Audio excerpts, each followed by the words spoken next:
محترم ناظرین، استخارہ کے متعلق سب سے پہلے آپ اس ویڈیو کو سماعت فرمائیں۔ استخارہ کس وقت کیا جائے، یہ بڑا اہم سوال ہوتا ہے، اور ہمارے پاس تو انڈیا پاکستان میں ایک وقت خاص ہے، عشاء کی نماز کے بعد بنا کسی سے بات کیے کہ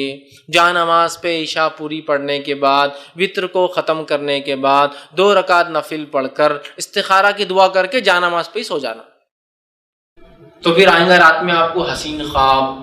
اس خواب میں آپ کو بتا دیا جائے گا کہ یہ آپ کا ہیرو ہے نہیں ہے، یہ ہیروئن سوٹیبل ہے نہیں، مطلب جو بیوی مطلب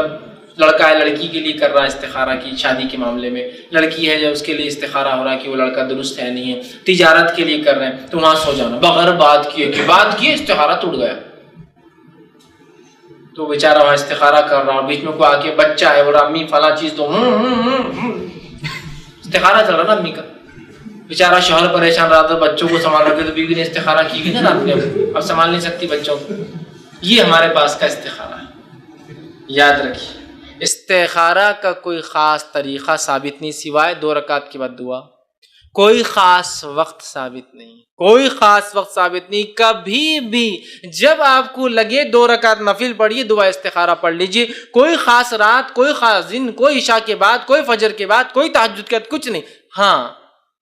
دعا کی قبولیت کے جو اوقات ہوتے ہیں ان اوقات میں میں کہوں گا مستحب ہے، پسندیدہ ہوں گا، کیوں؟ اس لیے کہ استخارہ بھی ایک دعا ہے، تو دعا قبولیت کے وقت میں کرنا زیادہ بیٹر ہے۔ استخارہ چونکہ ایک دعا ہے تو دعا قبولیت کے وقت میں کرنا بیٹر ہے، لیکن یہ کبھی بھی کیا جا سکتا ہے، دعا کب کب قبول ہوتی ہے، اللہ کب کب جلدی قبول کرتا ہے، ویسے دعا ہر دعا اللہ قبول کرتا ہے، لیکن کچھ وقت ایسے جہاں اللہ پسند کرتا ہے، اس میں سب سے پہلا ہے رات کا تیسرا پہر، سہ پہر،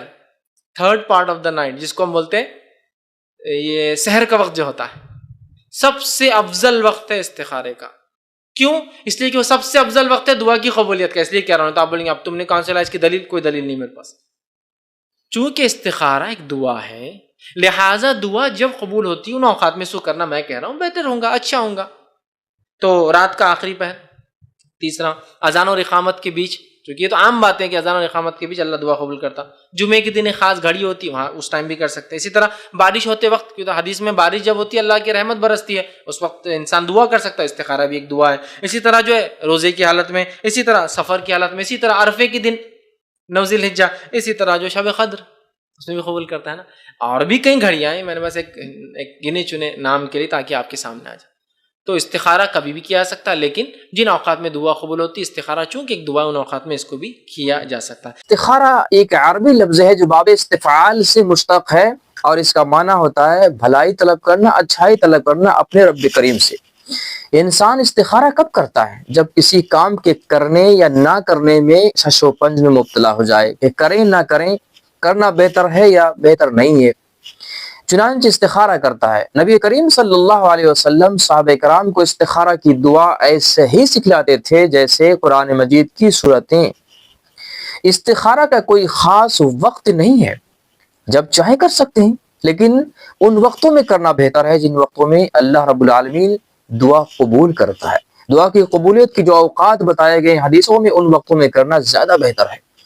اور جیسا کہ اس حدیث میں آپ نے دیکھا۔ اور دوسری بات یہ ہے کہ دعا کی قبولیت کی کوئی پہچان بھی نہیں ہے، لیکن ہمارے معاشرے میں بہت سارے طریقے ایسے بتائے گئے ہیں،